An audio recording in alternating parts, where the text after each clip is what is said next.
We are going to enter into a very beautiful but a sincere journey. So before I go into this journey, I request all of you to just join your hands like this, all of you, and make it tight, as much as tight possible for you. More tighter. Perfect. Now make these two fingers parallel. Now bring those fingers just in front of your eyes. Here, like this. Now look at these fingers. Focus on these two fingers and think what I am telling you to think. Your eyes should be on the fingers. See, how did I keep those fingers? See, make your fingers like this and bring in front of your eyes. And focus on the fingers and think what I am telling you to think. Let's begin.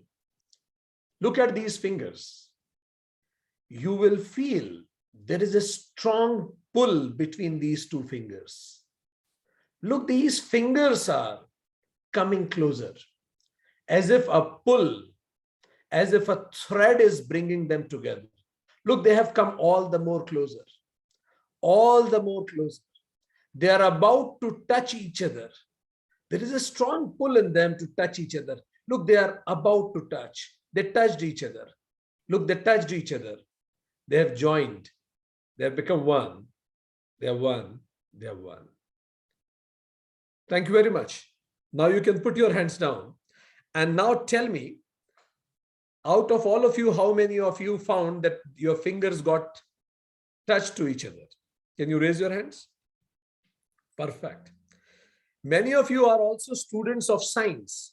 So you know there is no pull or attraction between these two fingers. If you want to keep it like this, you can keep it till evening. They won't connect. But what happened is, because continuously you are thinking that, look, they are coming closer, they are coming closer, they are coming closer, they are coming closer. They came closer because you were thinking like this. And that's why you see that 70% of you, your fingers got connected. But you may ask me that, sir, there are few students whose fingers didn't connect. Let me tell you why their fingers didn't connect. Their fingers didn't connect because while I was telling them that think that there is a pull, there is a connection, there is an attraction between the fingers, they are coming closer, they are coming closer. Do you know what these students were thinking? They were thinking, there is no pull in them. No, they are not coming closer. There is no attraction. This is what I want to bring home. If you feel they are coming closer, they will come closer. If you feel they are not coming closer, they will not come closer. Nothing in you is more powerful than you. If you feel there is something in this session which are about to begin, which will benefit you and it will enlighten you, it will enlighten you. If you feel there is nothing in the session about to come, which will really touch your heart, it will not touch. Because nothing in you is more powerful than you.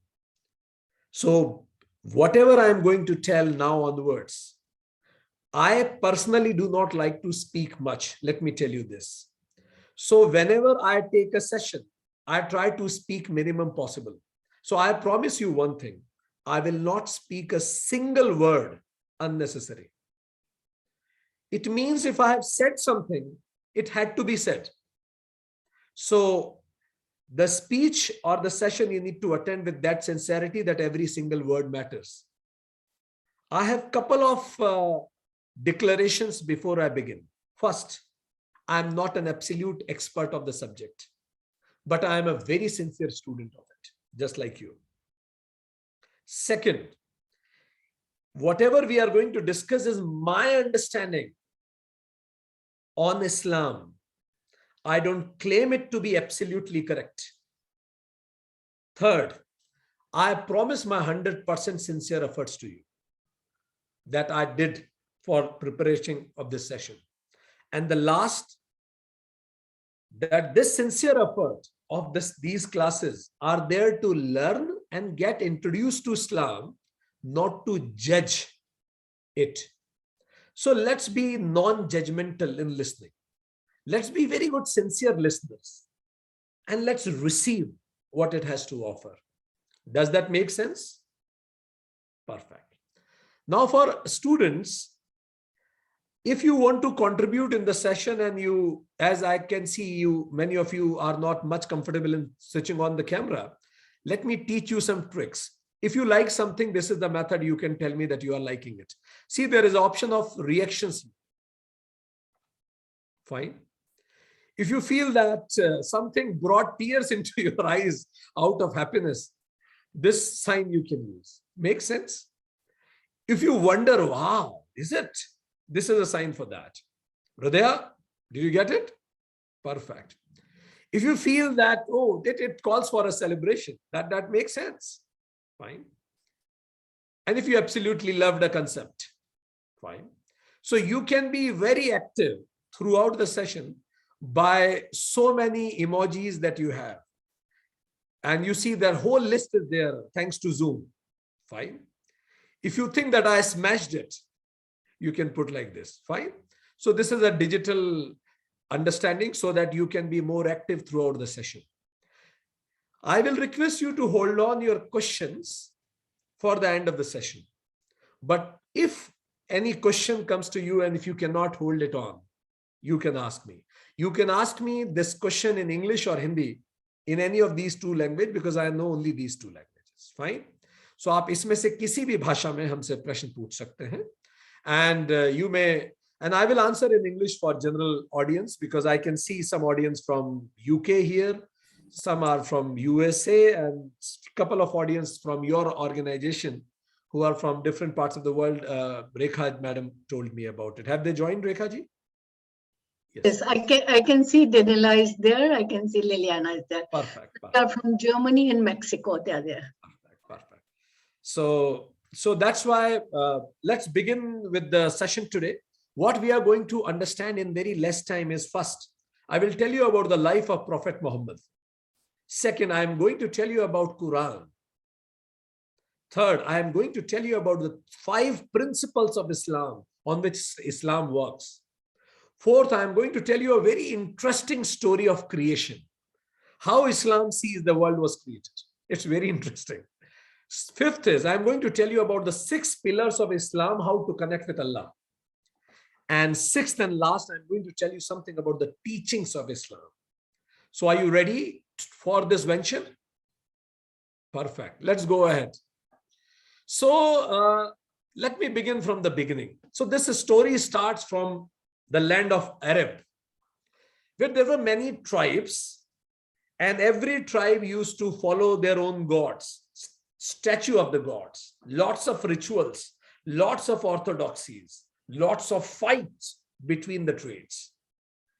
One of those tribes was Quraysh tribe in Makkah. The story begins from that tribe in Makkah. There is a person called Abdullah. His wife's name was Amina. So the story begins from Abdullah and Amina. They had a son. The name of the son is Muhammad Sahib. And we'll further now call him as Prophet Muhammad, because this is how he is called in Islam. So their son is called Prophet Muhammad. When Prophet Muhammad was in the womb of his mother, because you are the student of psychology, let me tell you some bit detail so that you can assess what must be going in his mind. When Prophet Muhammad was in the womb, his father died. Abdullah died. Prophet Muhammad, he was taken care in his early years by his mother. But when he was only 6 years age, his mother also died. Imagine a child lost both of the parents at such early age. Then his early upbringing was taken care by his grandfather. But when he was only 8 years old, even grandfather died. You are a student of psychology. Imagine the impact of 2 deaths after birth and 1 death when the child was in womb. So he was only 8 years old and his soul has seen 3 deaths. Unfortunate, the closest of the people died. Then he was raised by his uncle called Abu Talib.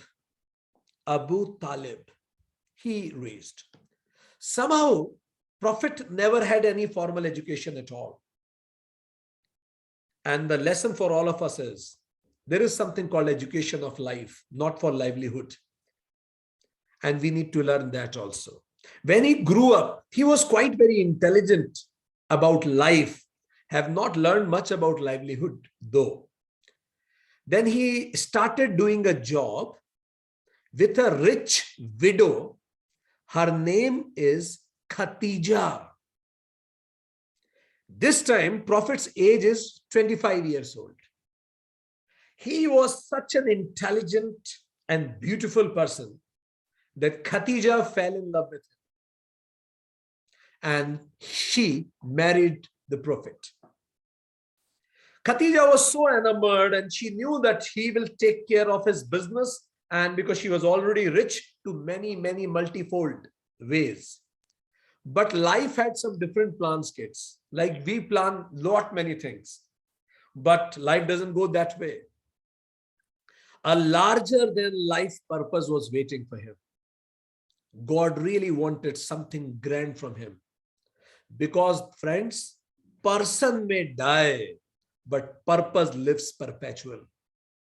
Always work for a bigger purpose. And God wanted him to work for that bigger purpose.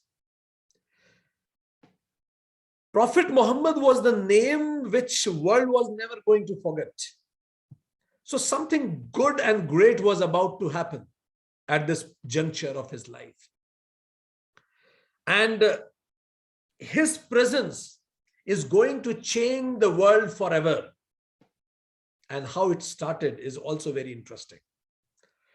When he was 40 years of age, 15 years, look, some people say that when they come to 40s and 50s, our life is almost over. Now, not much years are left. But when he was 40 years of his age, he saw a strange dream.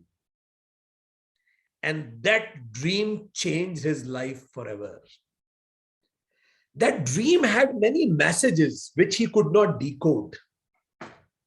So what happened is, he started staying alone, not with anybody else, to understand the details of those messages. And he started doing meditation on those messages. The place where he meditated is called Gare Hira, the cave of Hira. In cave, he used to sit and meditate. And once he was meditating, a defining moment came. Suddenly, an angel appeared. A Holy Spirit appeared. Angel. The name of the angel was Jibrail. Zibrail. Imagine you sitting in a cave and suddenly you feel somebody's presence. Prophet Muhammad started shivering. He started shivering, and that angel said, "Read." But Prophet was illiterate. He said, "I can't." Jibrail again said, "Read." Here, read means follow, follow, or repeat. Thrice, Jibrail said, "Read." And once Jibrail mentioned, "Read," then suddenly some divine messages started appearing in the ears of Prophet Muhammad. This was the initiation of Quran. And this is what you call that Quran descended. It was heard. Remember, Vedas are called Shruti. Even Quran was heard. And this words of Allah is called Wahi. I'm using technical words, and a sincere student will certainly write down those technical words, because these are the words you should be writing in your exams. Wahi means the word that he heard for the first time from Allah through Jibrail. The moment he understood the message, he was so overwhelmed, as if whole ocean has come in a pot. So much divine revelation started coming to him. And then he started staying alone. Remember Lord Buddha, when realized himself, did not speak for 7 days at all. He kept mum. So he also did not talk to anybody. He used to just meditate, receive those wahis, and then meditate on that. And those wahis kept on coming. This is called Quran started descending. And Quran started descending in the month of Ramazan. And that's why Muslims celebrate Ramazan.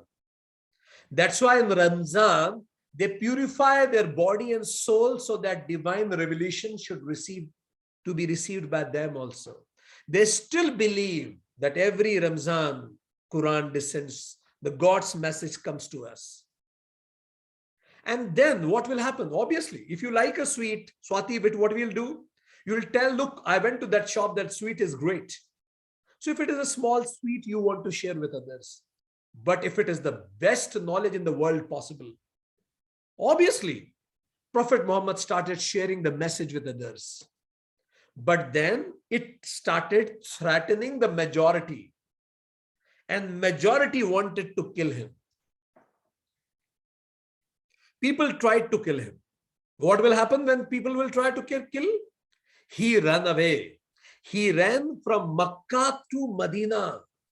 It is 250 miles, Harshvardhan. Makkah to Medina he ran with 70 followers only. Those first 70 people who believed in what he is saying. And this migration is called Hijr. Hijr. In 622 AD it happened. And from that day marks the Muslim calendar Hijri Samvat. Hijr.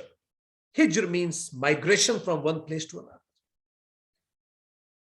And then he started living that place with those 70 people initially. And then he started living in Medina, and he was originally from Makkah. But then this Makkah-Medina tribes again had many fights because they wanted to kill Prophet Muhammad. These fights are very famous. It is called Jang-e-Badr. Jang means the battle of Badr, the place. Another is called Jang-e-Uhud. Uhud, Jang-e-Uhud, Jang-e-Badr. But after these battles, Muhammad Sahab finally wins. And when Prophet Muhammad wins, today, 1.9 million people follow that message. Can you imagine? 70 people behind him, 622 AD Harshvardhan. And in 2022, 1.9 million people are behind that message. Can you imagine that? 24.7% of the world population is following that message today. Every fourth person on the planet is following that message. 57 countries out of 195 countries are Muslim countries today, out of which 50 are Muslim majority country.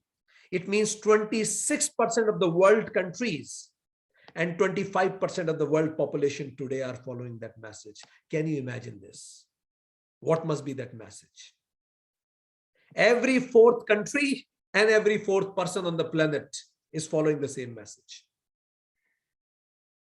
Huge empires came into existence called Arab Empire for hundreds of years. Then Turk Empire, Seljuk Turk Empire, following the same message. Ottoman Empire, following the same message. Obviously. How many of you are now interested? What was the message? Come on, tell us that. How many of you are interested in that? Imagine a message which every fourth person on the planet is following. There must be something good and great in that message, isn't it? Is there? Yes. We don't at times follow our teacher only, where we need to write an exam for our degree. And how come for thousands of years the message is being followed? If only I will get majority of the thumb ups, then only I'm going to share the message. Fine. That's an enough interest. Okay. Now I'm going to tell you the message. Fine. But not that fast. This message is compiled, and this compilation of message is called Quran. Quran is an Arabic word that literally means recitation. When you recite, Quran has 114 chapters, 114 chapters. These chapters are called surah. Surah means the chapters. And 6,236 verses. These verses are called ayat. Ayat literally means signs sent by the God. So 6,236 verses was told. How it came? God through Jibreel to the Prophet Muhammad. When it came? December month only, 22nd of December, 609 AD. 22nd of December, 609 AD, it started coming. Do you know, in order to receive 6,236 verses, it took 23 years, Renu Gupta ji. Muhammad Sahab was 40 years when he started receiving it. And till he died, he kept on receiving it. Who compiled it? Obviously, not the Prophet, because he was busy in receiving and disseminating. After him, Khalifa Abu Bakr compiled the Quran. In Quran, God is called Allah. Allah is an Arabic word that means one and only true deity. This is the literal meaning. One and only true deity. When somebody says Allah, it means God is one. This is the true meaning of it. The path on which this 1.9 billion people are going is called Islam. The path is Islam. The literal meaning of Islam is called surrender to the God's will. Inshallah, as God wants. So may it be. Jaisa Ram rakhe. So that is called surrender to the God's divine will. The followers or the people who walk on this path is called Musliman, Muslims. What is the literal meaning of Muslims? One who voluntarily surrender his will to divine will. Bhakti Yoga. One who voluntarily surrenders his will to the divine will is a Muslim. How Muhammad Sahab lived. Look, Upanishads are so difficult. But then in order to make those Upanishads understand, somebody has to incarnate. And then when Rama incarnates, we have Ramayana, where we can read how Rama lived. Similarly, how Prophet lived, it is compiled in a different book. It is called Hadith. Hadith. Hadith means speech of a person. Remember, Quran is the saying of Allah and Hadith is the saying of Prophet. Make sense? So Hadith has Sunnat. Sunnat means like in Quran where they have ayat, Hadith has Sunnat. The saying, Sunnat literally means customs. So it is said, Sunnaton par karta ja amal bedhadak, Jannat tak jati hai seedhi ye sadak. Don't put your mind, just follow what the master says and you will be happy throughout in life. Make sense? Now let's come to the principles of Islam. And gradually we will understand the message. So there are 5 principles of Islam. First principle is called monotheism or Tawheed. Second is called justice or Adal. adal or justice. Third is called messenger or risalat. Fourth is called religious leader, old or imamat. And fifth is called day of judgment or qayamat. Got it? So very interesting these concepts are. Let's go first. Monotheism. It is called Tawheed. So Tawheed means oneness of God. Each surah of Islam begins with reaffirmation. Each surah of Quran, as I told, every chapter of Quran begins with this reaffirmation. Bismillah Rahman Rahim. In the name of the God who is most gracious and merciful. So every chapter starts with. So it is the firm belief of Islam that God is one. So nice. Nobody other than God should be worshipped, period. Obviously, Swati, Islam said you should worship only the creator, not the creation. Make sense?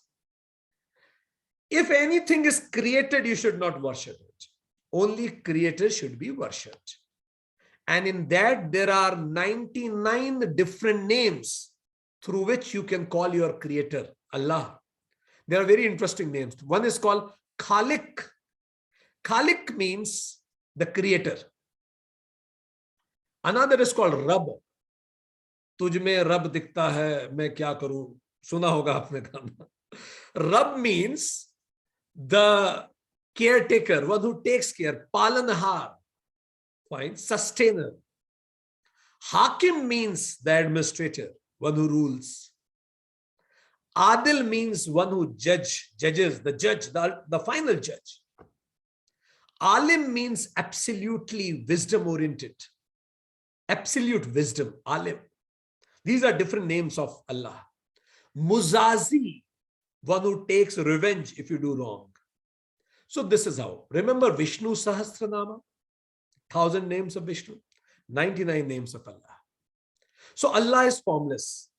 Now I'm going to quote Quran, and remember how Quran I will quote. I will say like 112.1. 112 means surah, chapter 112. Point 1 means first ayat. Make sense? So Quran is always quoted like this, chapter and verse. It's that simple. Similarly in Gita, chapter 2, verse 1, 2.1. So Quran 112.1 says Allah is unique or one. Quran 112.2 says Allah is ultimate. Quran 112.3 says Allah does not reproduce and cannot be reproduced. Verse 112.4, nothing is equivalent to Allah. So it is said, Ya ilahi illallah. It means God is one. Make sense? Can you connect with it? So this is the first principle. And what is the relation between the person and Allah? A servant and master. He is the master of everything and we are his servants. Fine? So far is clear? Perfect. Now let's go further.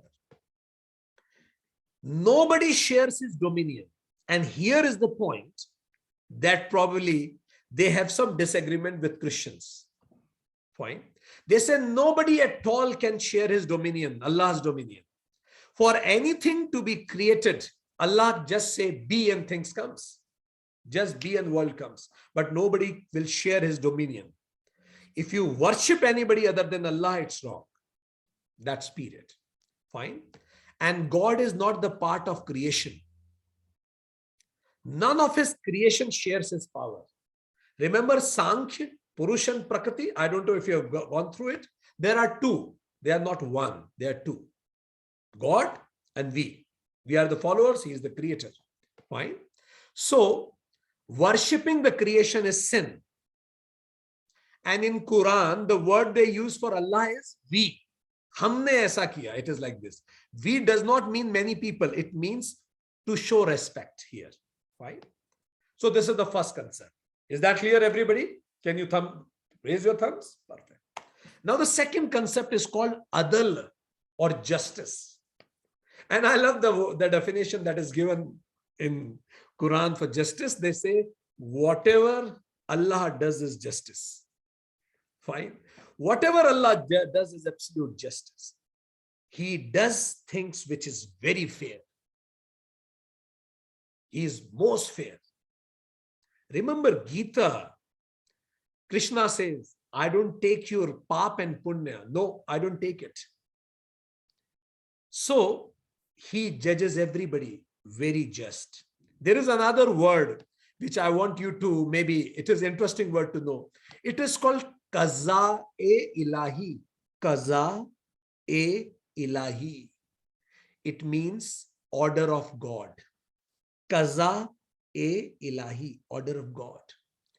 Everything happens with the order of God.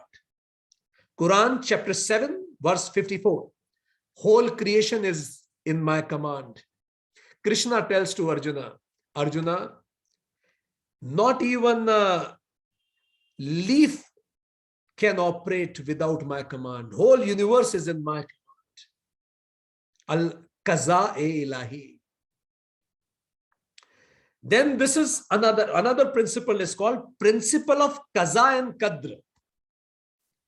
Qaza means, as I told you, order of God. Fine. Qadr means bhagya, destiny. So principle of Qaza and Qadr means whole life, your destiny is already being controlled by him. Qaza-e-ilahi will create Qadr. It is called, Qadr means the destiny. Remember in Bhagavad Gita, Krishna says, Arjuna, you go and kill them. You don't think that you are killing, they are already dead. Tu mare hue ko maar. What does that mean? They are already being killed by me. You just go and do your duty. It means the destiny has already done, decided. Do I make sense? Principle of Qaza and Qadr. Next principle is called principle of Zabro Akhtiyar. Zabro Akhtiyar. It means boundedness. Zabro Akhtiyar. It means we are bound to follow the divine will. Fine. Quran 10.44. Allah does not do injustice to people at all, but the people do injustice to themselves. This is we who create injustice to self. So far is clear? So this is the second principle. Third principle is called Risalat. Risalat. Rasul is an Arabic word, Rasul. It means the messenger, convener, the prophet who brings the message. That's why the messenger is called Rasul. That's why a prophet is called Rasul Allah, the messenger of God. Does that make sense?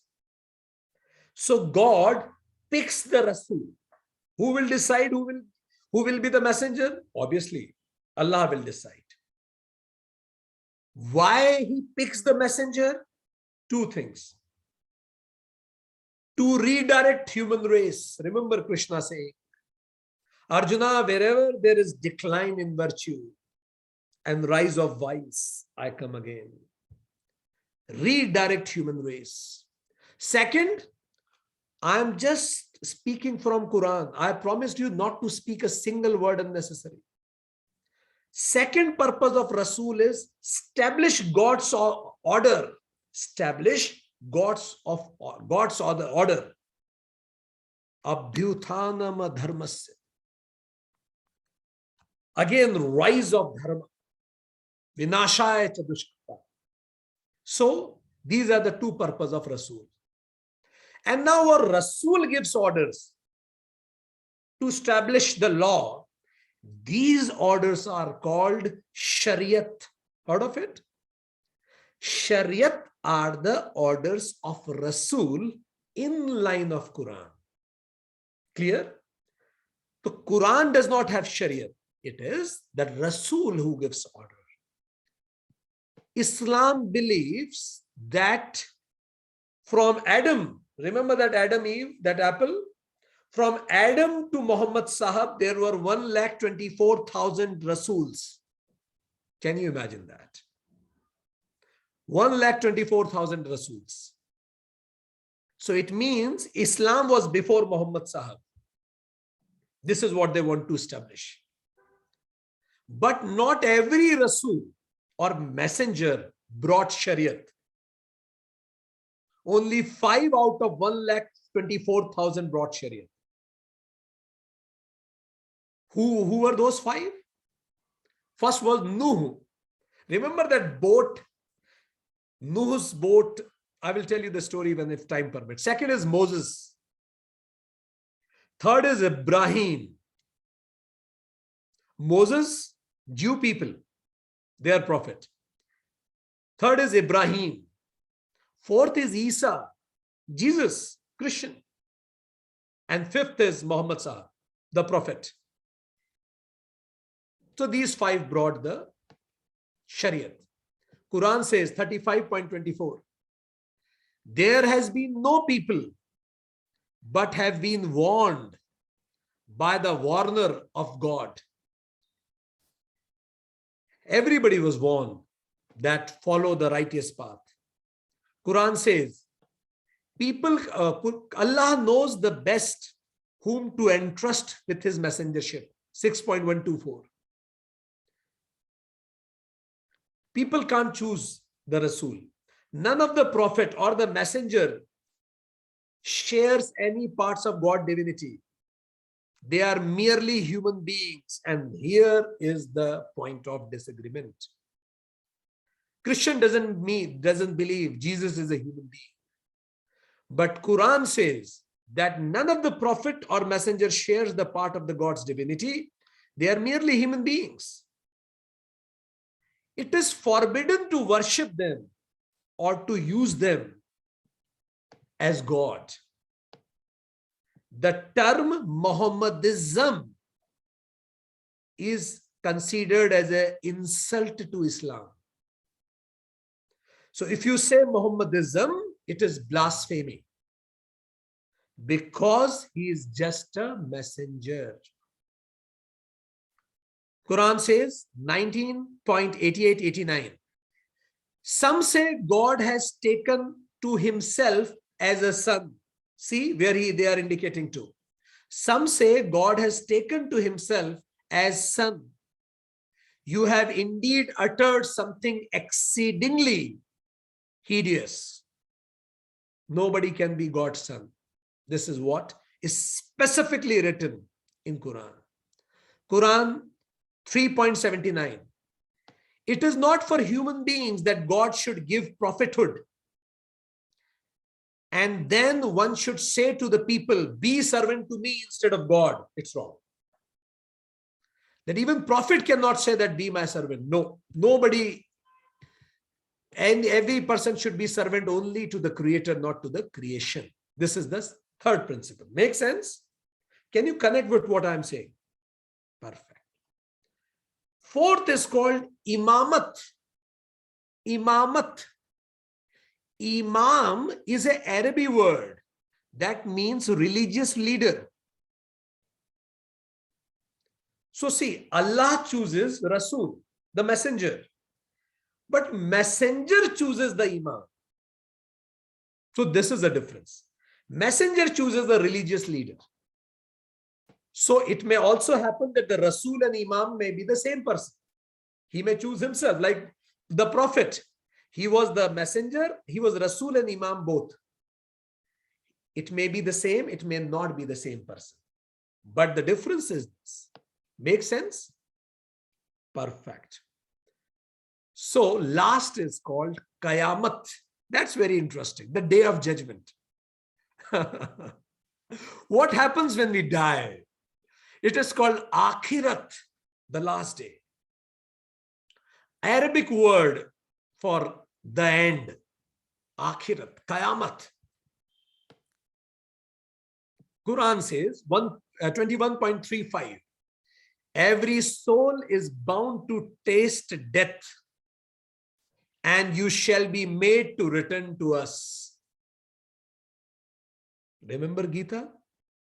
From me you come, and to me you will come back. This is the literal meaning of word Narayana. Narayana means Naranam Ayana. Ayana means the final destination. Naranam means every person who dwells. For every individual, what is the final destination is called Narayana. So, what is that day of judgment? This is a concept which really enchants me a lot. Fine.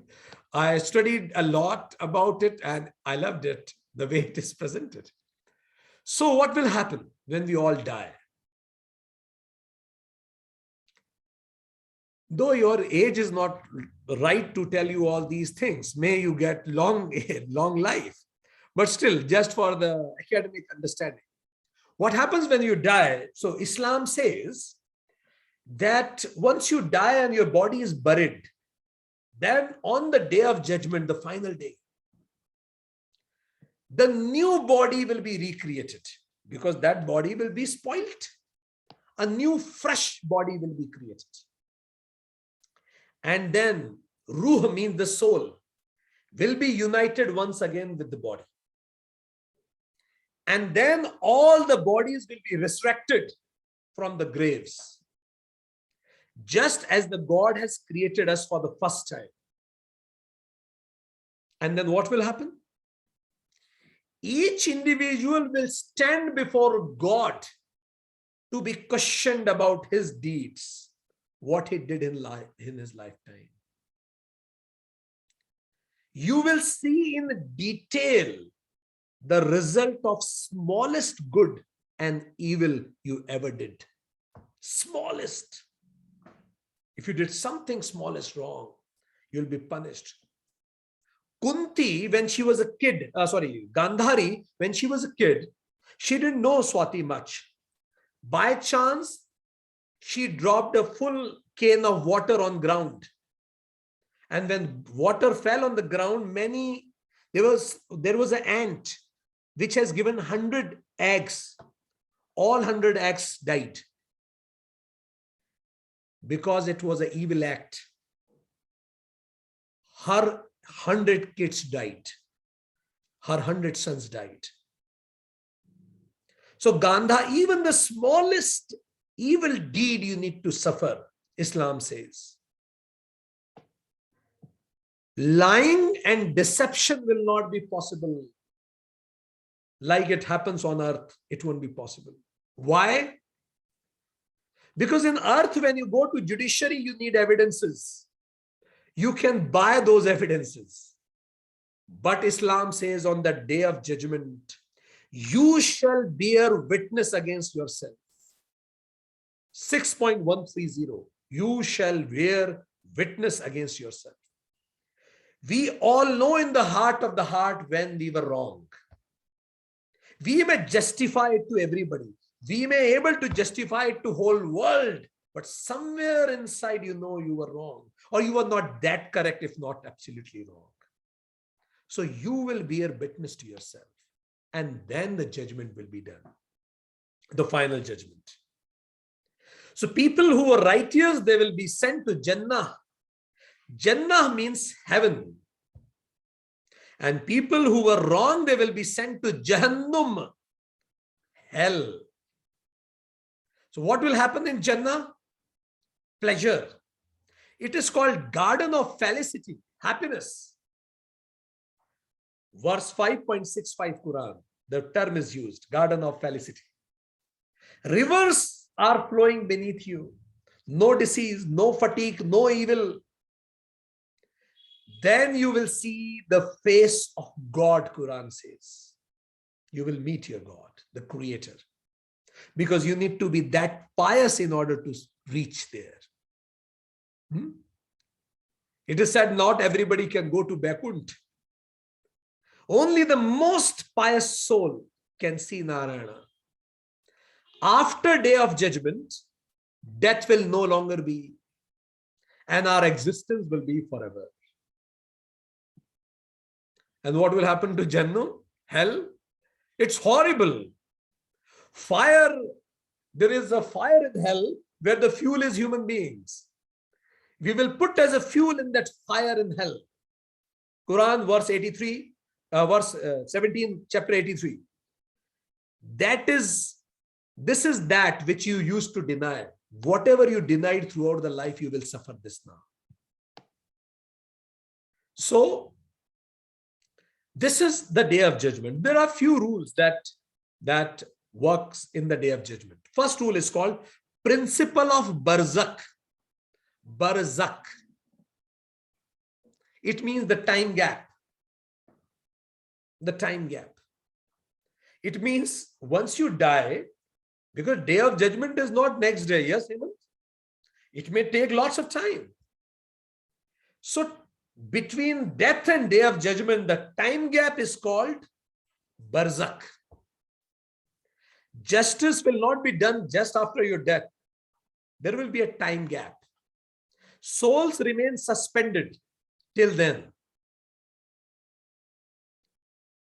Remember, Gita says this, that time is relative. In Bhagavad Gita, Krishna says that one day of Brahma is equals to thousands of years here. So thousands of years may pass in one day of Brahma, says Gita. I'm specifically quoting from Gita this, fine. So till then, Quran says you will remain suspended. This is called principle of barzakh, time gap. Next is called principle of khair-e-zariya. That's interesting. It means continuation of good deeds. What will happen till then? If you died today and day of judgment is after years, till then your good deeds will consider as continuity. It means it will be considered, had you been alive, you would have continued the good deeds. Duration, during this time gap, man will not be able to do any sin during this time because there is no body. Fine. But the virtues or good deeds will continue. Why? Because Allah is Rahim. God is merciful. When a kid does a small good thing, parent becomes so happy. So this is how God is merciful. Your good deeds will continue. Third principle is called principle of recommendation. That day, the messenger of God will also be there. Rasul. And he can recommend people's name. That no, he was righteous. And his recommendation will be on logical and honest grounds. So three principle works with it. But barzakh, khair-e-zariya, and the principle of recommendation. How's that? Did you like it? Isn't it interesting? Perfect. I told you, non-judgmental listening. Just receive. If you want to be a real seeker. Fine. And then we can contemplate. Now I'm going to tell you another very interesting story, which I love the most. Out of all this, I love this story the most.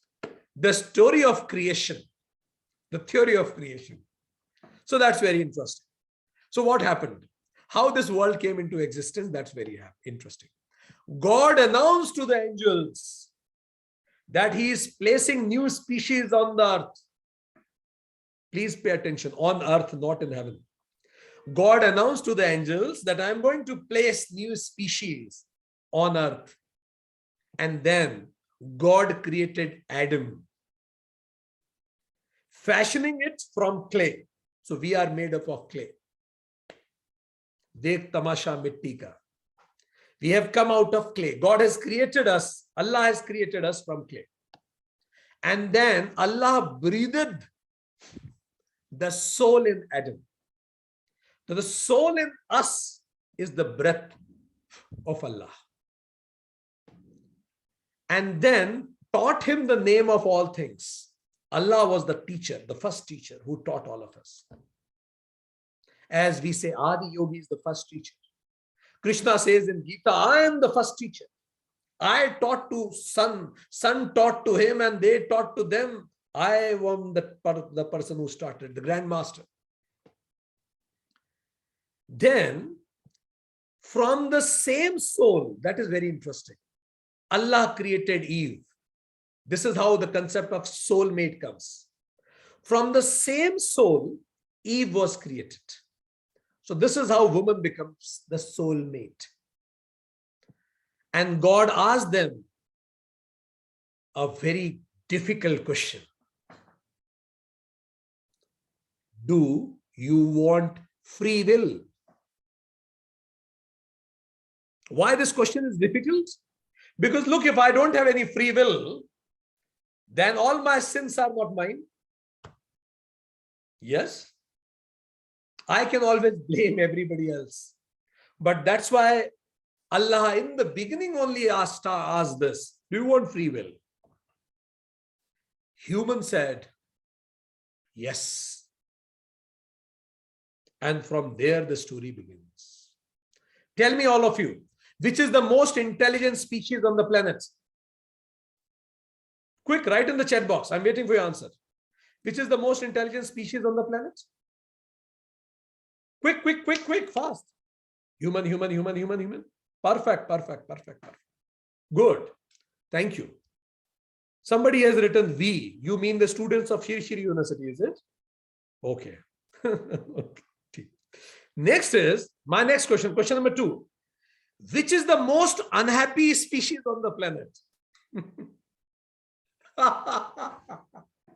Which is the most unhappy species on the planet? We humans, indeed. That's good. That's great. You're right. Now you understand what is the difficulty of having free will? This is what we have created. We are the most intelligent and the least happy species on the planet. God asked, do you want free will? We said yes. God said, fine. Great. Allah allowed them to dwell in paradise with free will. Okay, fine. Go ahead. This is the paradise. Take care of yourself. And then God said, all the angels to bow down to Adam, because Adam said, okay, I will take free will, because it takes guts. Swati, it is so simple to be always under the Father's shelter. It is difficult to go out, take charge of life. So Allah said to all the angels, bow down to the person who takes charge of life.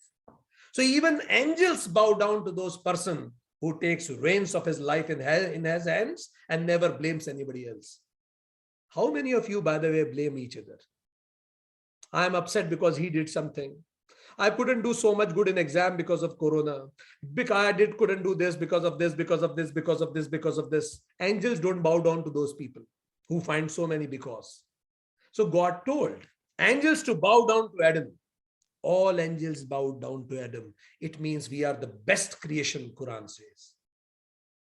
But Saturn, dear Saturn, lots of movies in his name, Saturn. He decided not to bow down. He is a Jinnah. Fine. But Saturn didn't bow down. Saturn was also created by God. But Saturn was created by fire. So Saturn thinks that fire is more pious than clay. So I am greater than human. Why should I bow down? So he refused, because I am being created before human and with fire. And fire is more auspicious.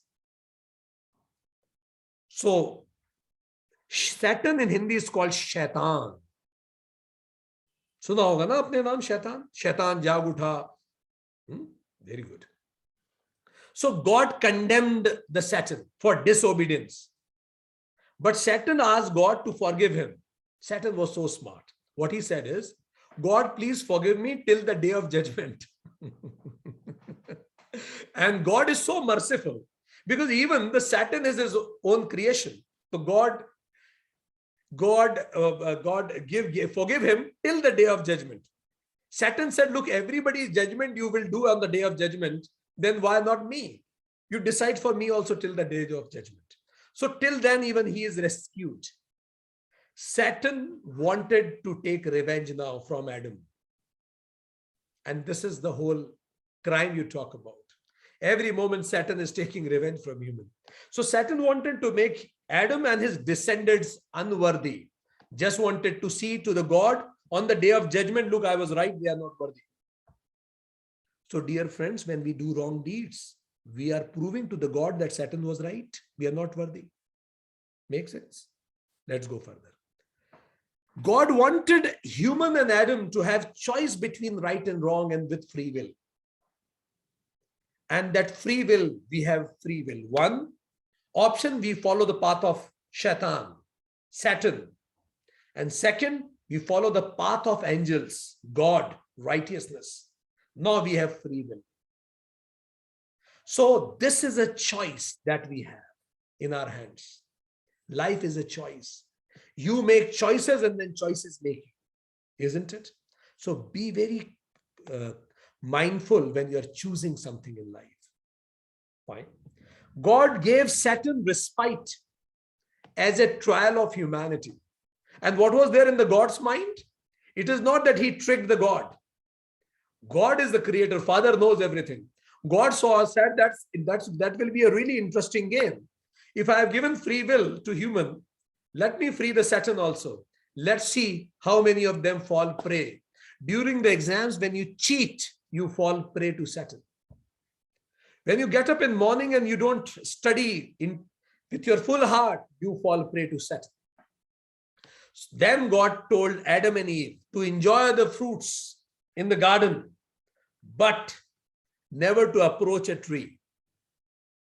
A tree, never eat those fruits of that tree. But Satan deceived them by saying that God only forbade them because it will make them immortal. If you eat those fruits, you'll become immortal and you'll become angels. So you will have free wills also and you will become immortal like angels. Angels are immortal. So somehow Eve and Adam got convinced. Look, we were dumb since the beginning, it means. Fine. So we got convinced. We ate the fruit and then they felt ashamed. They turned to the God with sincere repentance.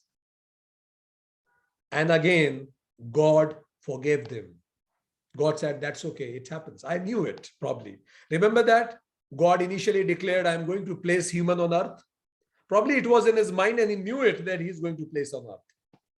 And then God removed Adam and Eve from heaven and made them dwell on earth. And this is how we came on earth. How's that? Isn't it interesting?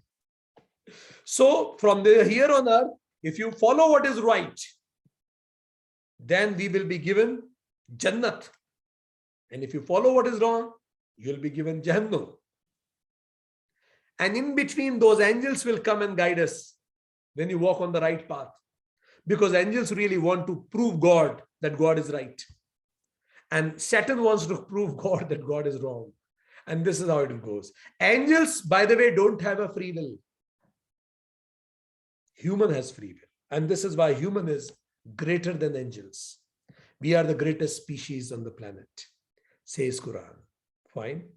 Now, how to connect with that God? Okay, fine. I may stop here for maybe a couple of minutes. Any thoughts, any ideas? How does it sound? Come on, speak out. Dear, could you understand my accent? Danilia is your name. Okay. If you want to say yes, this is the answer. No, this is this. And if any answer you want to be politically correct, you can do this also. Okay, anybody else? Any other thoughts? Reflections, if not questions are there. Yes, Sanya, carry on. Who's want to ask? Yes, carry on.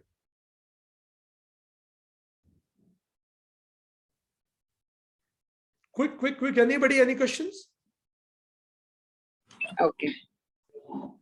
Say, myself, sir, my son wants to say something. Harsh. Yes, you are from which country?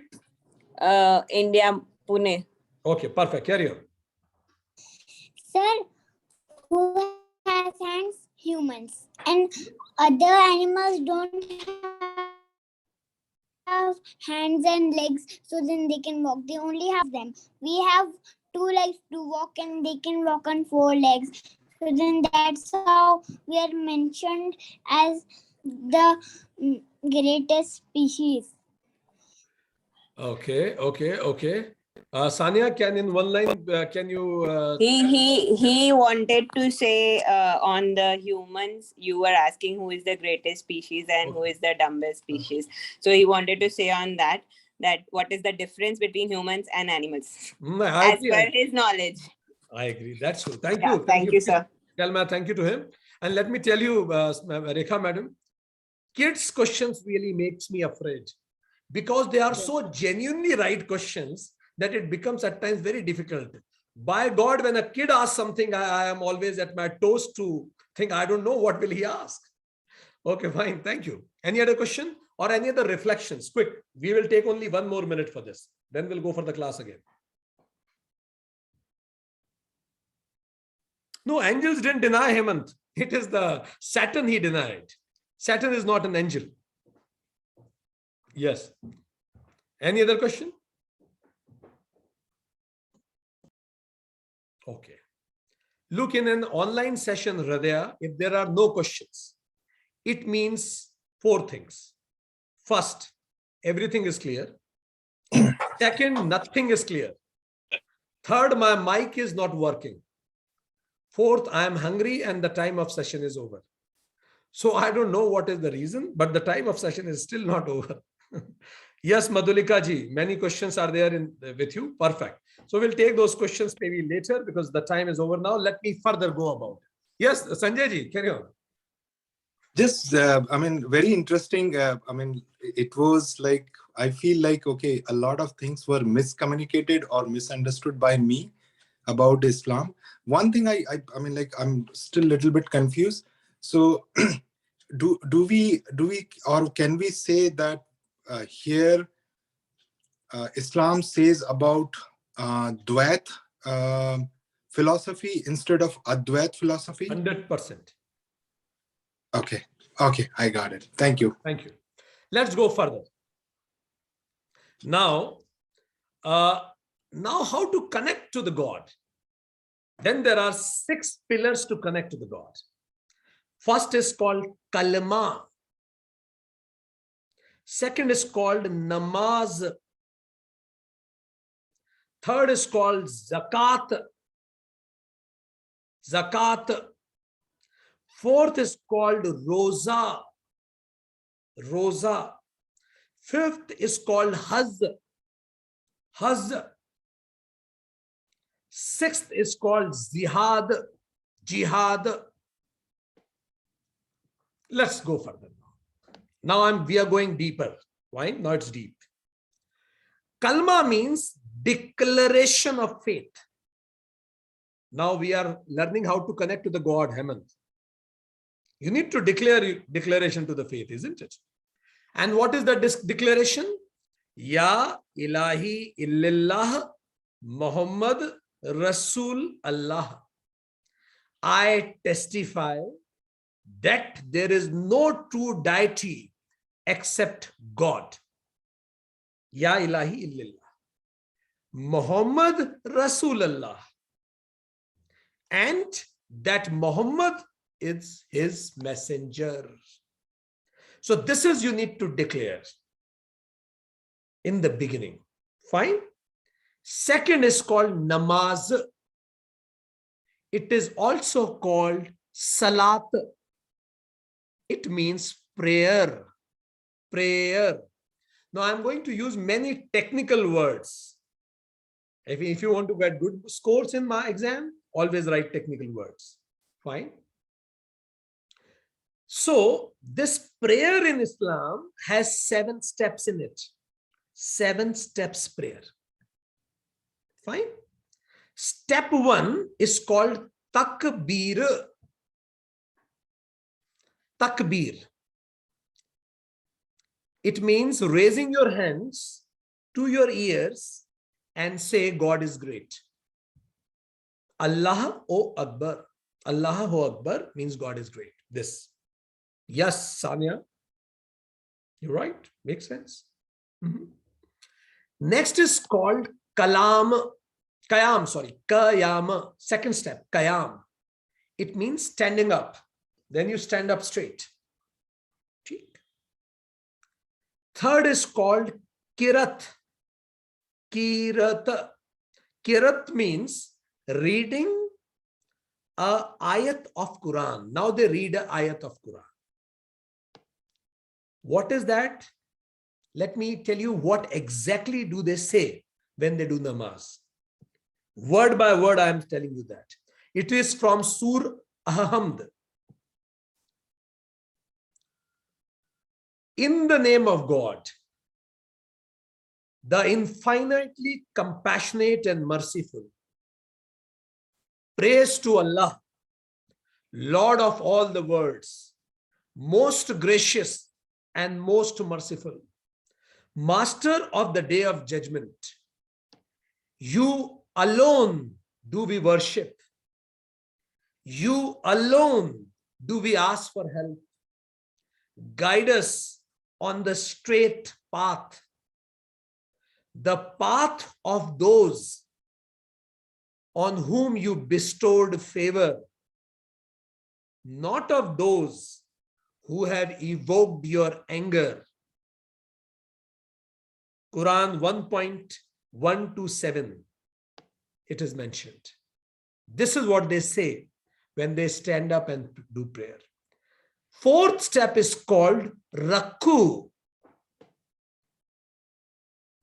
It means hand on the knees. If you remember, later on you can see on Google, then they put their hand on the knees and they bow down. Hand on the knees, not completely bound down. Hand on the knees, fine, and head down. And they say, Allahu Akbar, God is great. And then they say, then they do sijda. Sijda means sar jhukana, bowing down the head. And then they say, they bow down the head, and then they say, how perfect is my Lord the Magnificent. It has to be said this only, no other word. This is a specific word that they use. And I'm telling you the exact what they say. No adulteration, the same words. Right? And then they return back and standing again. They touch their knees, then they stand again. And they put their hands again on the ears and say, Allah hears those who praise them. It means when you remember God, God also remembers you. Fine. Then they lower their hands again. And then they say, oh Lord, to you all the praise. And then they prostrate. Fine. Then they prostrate. So this remembering God is called step 5, called zikr. Zikr is the step 5, remembering God after ruku. And then tashahud or tashahud. Fine. So what they do is they prostrate. How do they prostrate?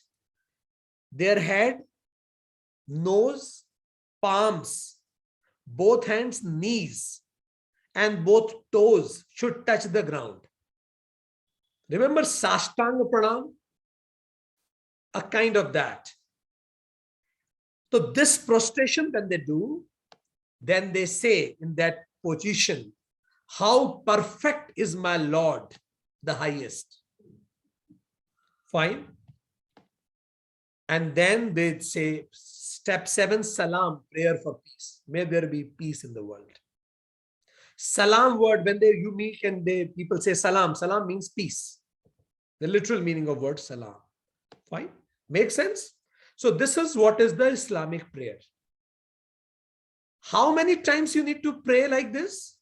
5 times in the day. Fine. These 7 steps, 5 times in the day. Morning is called Fajr. And in Fajr, 2 rikat are to be done. 1 rikat means 7 steps. So means twice you need to do 7 steps in morning. It is called morning namaz. Second is afternoon. It is called Zuhar. In afternoon namaz, 4 times you need to repeat it. That's 7 steps. Fine. Then third is later afternoon. It is called Asr. Again, 4 times you need to repeat. the same 7 steps. In evening, it is called Maghrib, 4th namaz. 3 times you need to repeat. In night, it is called Isha, Isha ki namaz. 4 times you need to repeat the 7 steps. It means overall in whole day, 17 times you will repeat those 7 steps. And that's why you see people who do it so often, they have a mark over here, because they touch the ground again and again. And this mark is considered very pious. It means he is a 5-time namazi. Then only it will happen.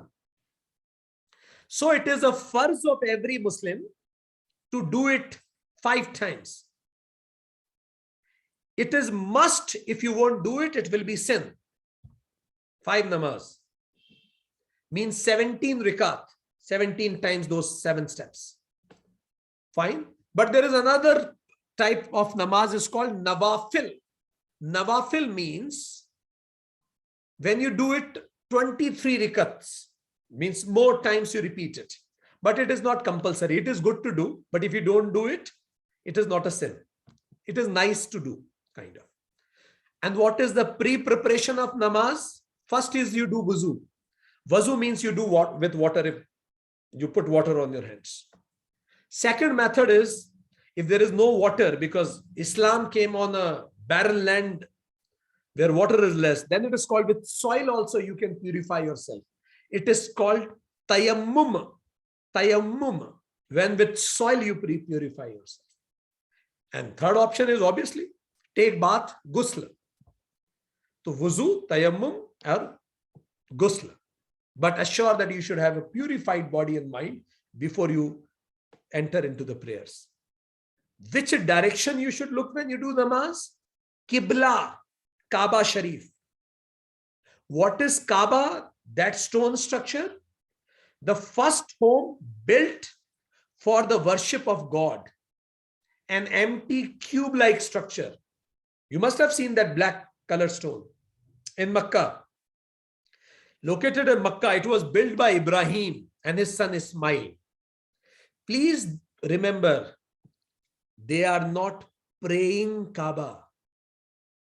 They are praying Allah looking at Kaaba. Because no structure can be praised. Fine. Next is the patterns of namaz. There are 2 patterns. Either do you do it alone, wherever you are. It is called farada. It is good individually. But the better is jamaat. Jamaat means together. In presence of an imam. Remember imam, whom Rasul will choose? So in presence of an imam, if you do it in a group, it is much better. So 2 patterns. Now I'm going to tell you one interesting thing. Every time in morning, afternoon, you must listen. You must have heard about azan. From the masjids, from the mosque, when they have the azan. What do they call in azan? Azan means, the literal meaning of azan is call for prayer. It's a call for prayer. So there are 8 points in azan. The literal meaning, as I told you, is call for prayer. So what exactly is told, because it's in Arabic, you won't understand. But now once I tell you, you will follow what they must be telling. So it is calling for prayer. Because probably people knew that people will be so much engaged in their worldly affairs that they need to be shaken again to remind the absolute truth. So first thing it is said, Allah is great. 4 times it is said. Allahu Akbar, 4 times it is said. It is step 1. Step 2. Step 2 it is said, I bear witness that there is no God but Allah. Twice it is said. Third step, I bear witness that Muhammad Sahab is the messenger of Allah. Muhammad Rasulullah. Twice it is also said. Step 4, it is said, I bear witness that Ali is the vice regent of the God, second in command after the Prophet is Ali. This is step 4. Ali is the son-in-law of the Prophet. By the way, he was the son-in-law of Prophet. Step 5, then they say, call to the prayer, come to the prayer. They invite people from different parts, come to the prayer. Sixth, come to the prosperity. Twice it is also said. Seventh, again it is said Allah is great. Twice. And then it is said there is no God but Allah. Twice.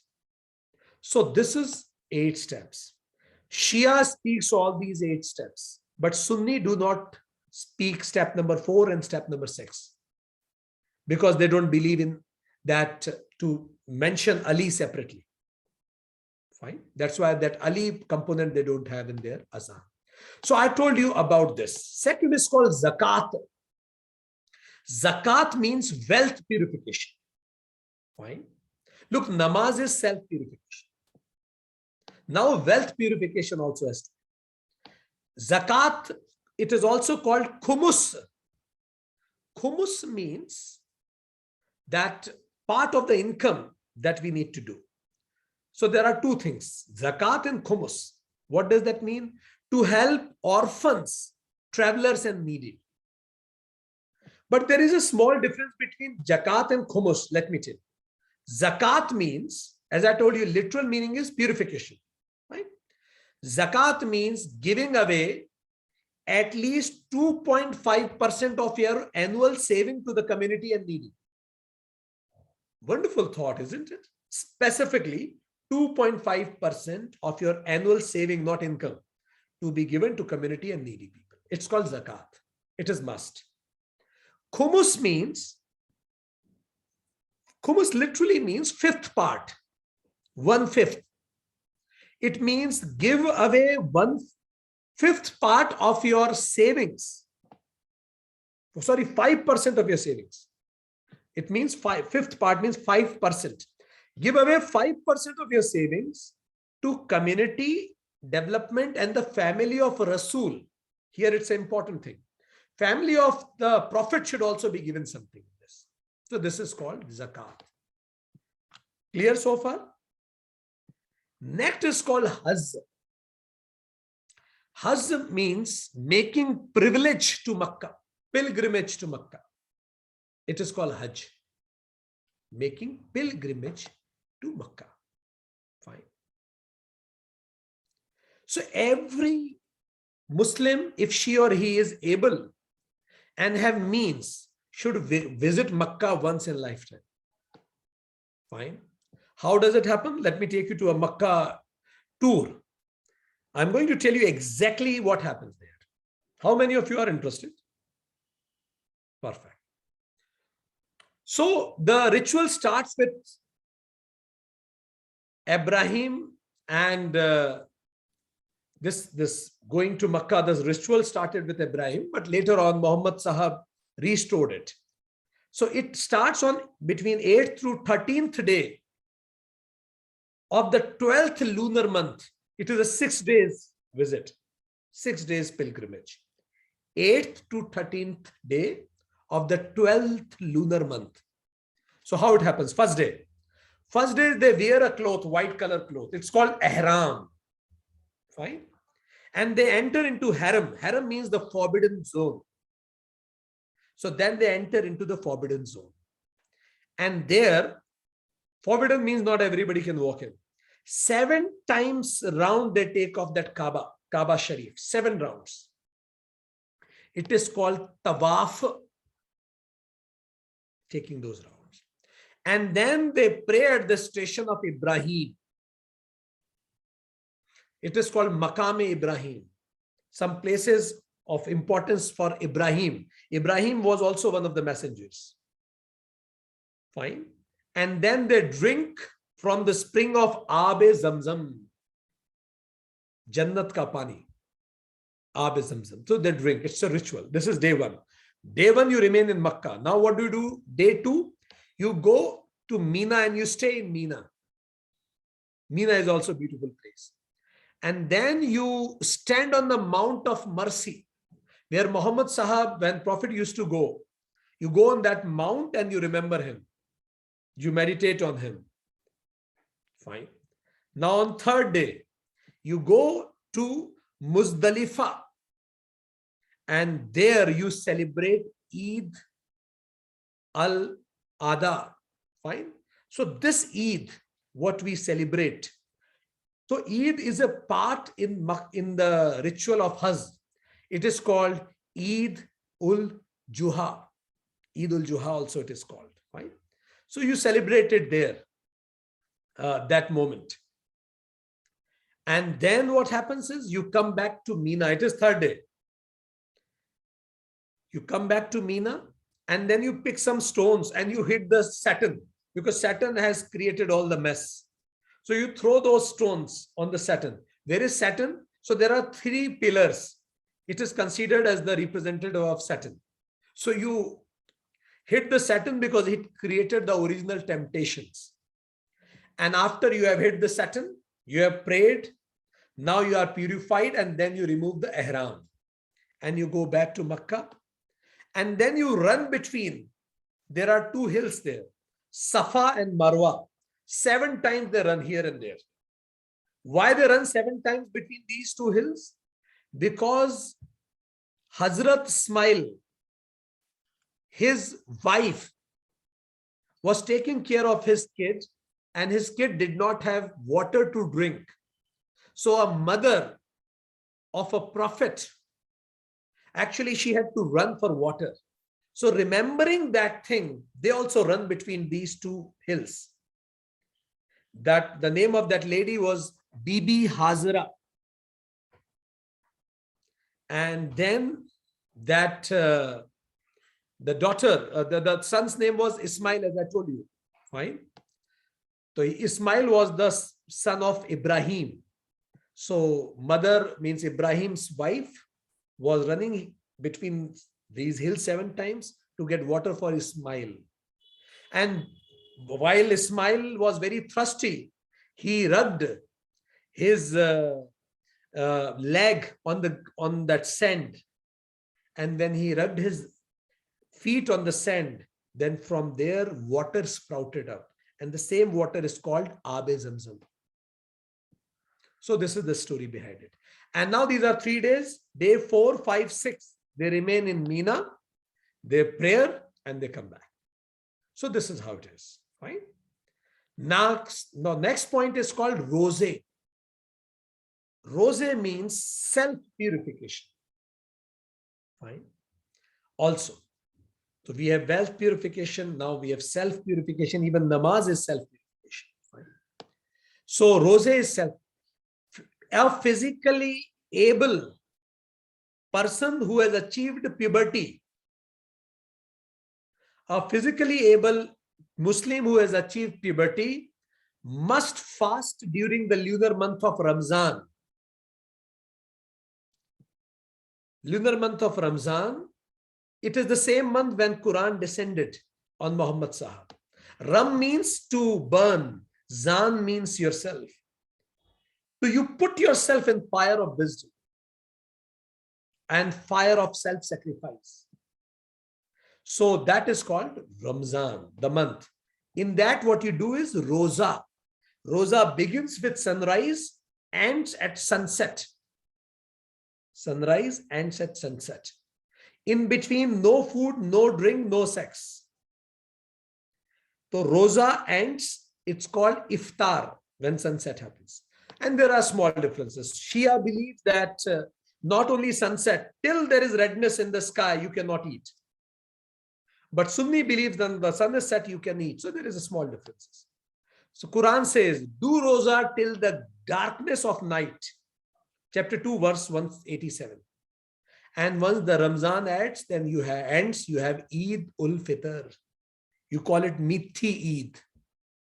So Ramzan increases sensitivity. It increases empathy, makes us understand importance of food, and gives you an opportunity to meditate. And the last is called Jihad. Jihad. Jihad is the struggle, the fight to reach the objectives. It's called Jihad. The objective of Jihad is for Allah only, not for self. If you are fighting for self and individual purpose, it is not jihad.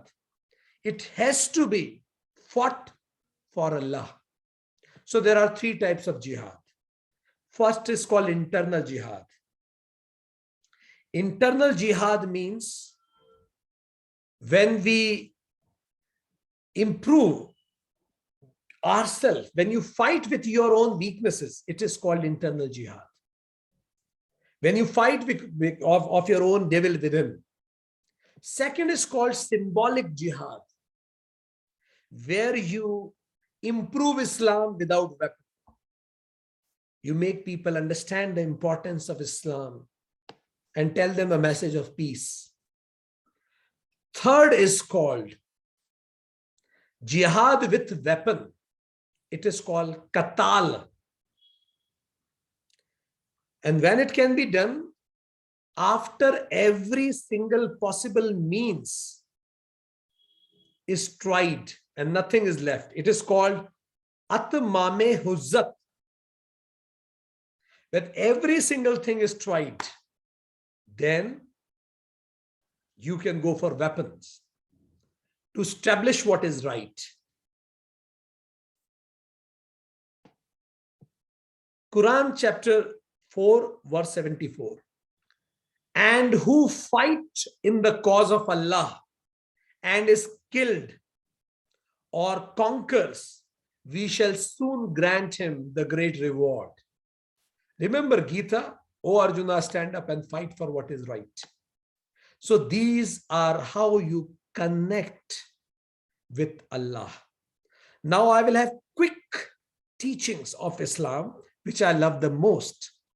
So let me tell you, because some people have, some parts of the world have Islamophobia also, which is a matter of concern. So what are the verses of Quran that is on non-violence? I'm reading exactly Quran. Please pay attention. Chapter 5, verse 32. This is the most profound verse of Quran. I love it. If anyone kills another human being, it is as if he has killed whole humanity. Look, such profound. And one who saves a human being, it is as if he has saved the entire mankind. Again, Quran 4.30. Anyone who does kill through enmity and oppression will be exposed to fire in hell. Now regarding non-conversion, look, such strong verses are there in that. 88.21-22, I am quoting. Your job is to deliver the message, not to compel them or to convert the heart. So straightforwardly it is written. You cannot, you should not convert by force. 3.20, if anyone turns away, says no to you, your only responsibility is to deliver the message. Allah is ever watchful of his servants. 2.256, there is to be no compulsion in religion. 6.159, as for those who split their religion and divide up into sects, you have no part in them at all. Their affair is up to God alone. Now, regarding the condition of women in Islam, 4.7, is the portion of man, if there is a portion of man and woman both, there is a portion for man and woman both from whatever is left there by parents and the closest skin. Remember 622 AD, such an equality it is talking about. That whatever is left, the man and woman, there is a portion for both. However, whatever there is, little or much, there is a determined portion for both. Furthermore, 4.124, anyone male or female who does what is good and is faithful will enter the garden. Garden means the heaven, and will not be oppressed at all. Hadith 832 Sahih Bukhari says, Momin woman should not be stopped from going to masjid. So these are few teachings of Islam. And now I complete my talk today.